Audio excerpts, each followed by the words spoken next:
हे रजऊ तू बर भैला हो सब तिनिया के चक्कर में तू तू बर भैला सब तिनिया के चक्कर में तू तू बर भैला।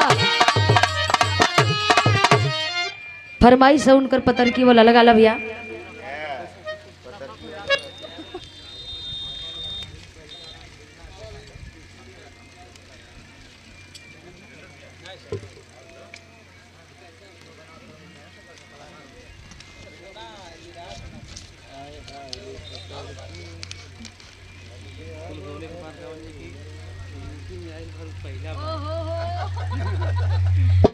धीरे नचाई चलिए सरकार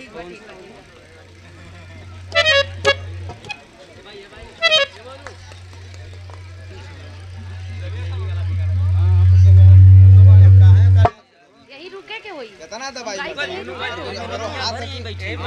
लोग थोड़ा सा बीच में रहता पर मदन के मत सुधीर भैया से मिलना है ना सुबह में पहला जाएंगे जब पत्नी का टाइम होगा और ना सुधीर भैया 4 बजे के बाद छोड़ दीजिएगा 2 घंटा उन लोगों का है। हाँ खुल के जीना है यार जीवन में का पेकर भैया ले ले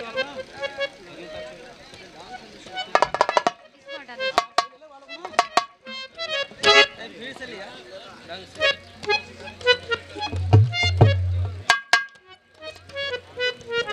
हो गया वाह तनी ताली बज जाए सम्मान में ताली बज जाए और भी सम्मान होता है यार भी सम्मान भाई वाह। और ये कन्या पक्ष से कोई बात नहीं हो जाने दीजिए ठीक है कन्या पक्ष से हो जाए दी यही घड़ी समय हो।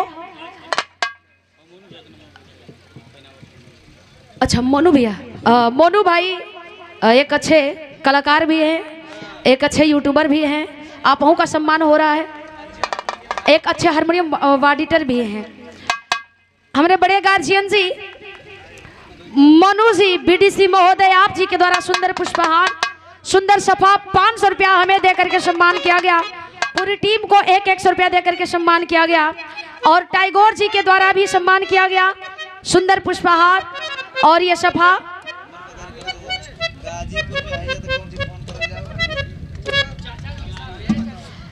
और राउर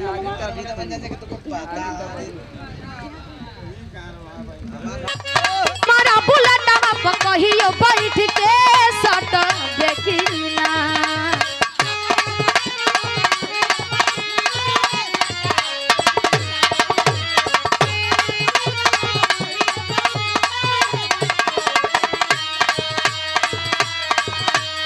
अरे हमारा बुलेटवा पर कहियो बैठ के सट देखिना बोल बोल ये पत्रकार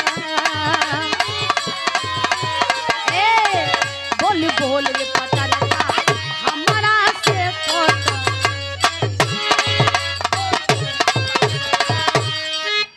जब ते हंसे ले तब बगी या में फूल झरेला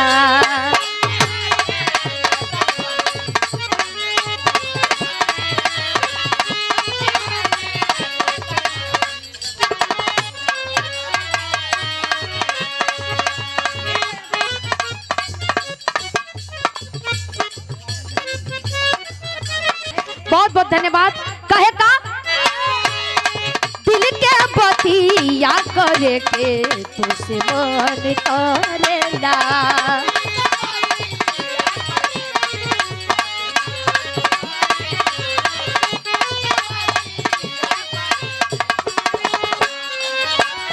अरे मधुओ से मीठ तोर बोलिया रे अरे गलिया से बोलिया ठीक लिया रे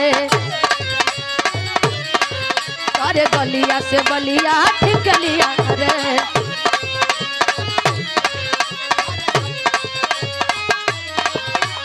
अरे नमवा के हमारा रतनवा तू कहीं आने रत देखिला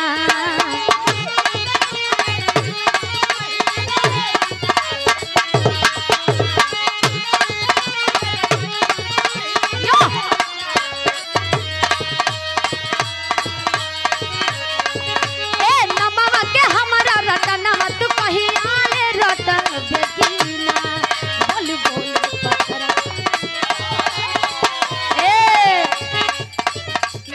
बोल रे पतरा।